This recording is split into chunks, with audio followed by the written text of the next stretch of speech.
Next is kinds of quadrilaterals. We can divide quadrilaterals into three main categories. Number one, trapezium. Next, parallelogram.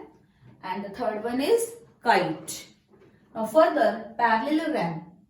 Parallelogram, it can be subdivided into three more categories: rhombus, rectangle and square. It means all rhombus, rectangles and squares, they are parallelograms. Fine. And these parallelogram, trapezium and kite, these are quadrilaterals depending upon their different properties. Rectangle and square you already know, you have done in detail in class 6 and 7. So just let us have a quick look at trapezium, kite, parallelogram and rhombus. This is a flow chart of kinds of quadrilaterals. Three main categories and then subcategories of parallelogram. So first of all, I am defining trapezium. First, let me define trapezium. It is a quadrilateral with a pair of parallel sides.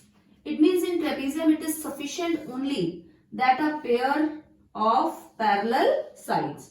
So in this pair is of parallel sides. This quadrilateral is a trapezium. Just it is sufficient to call it as a trapezium, a quadrilateral as a trapezium, in which only one pair of parallel sides is there.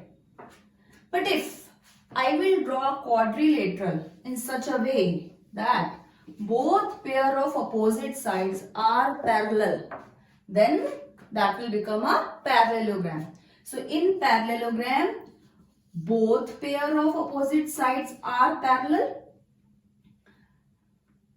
and in trapezium it is sufficient that only one pair of parallel sides is there.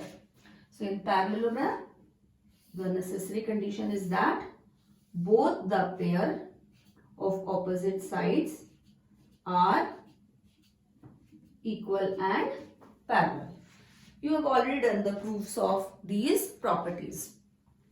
Parallelogram, the important properties are: the opposite sides are equal. Both pair of opposite sides are equal and parallel.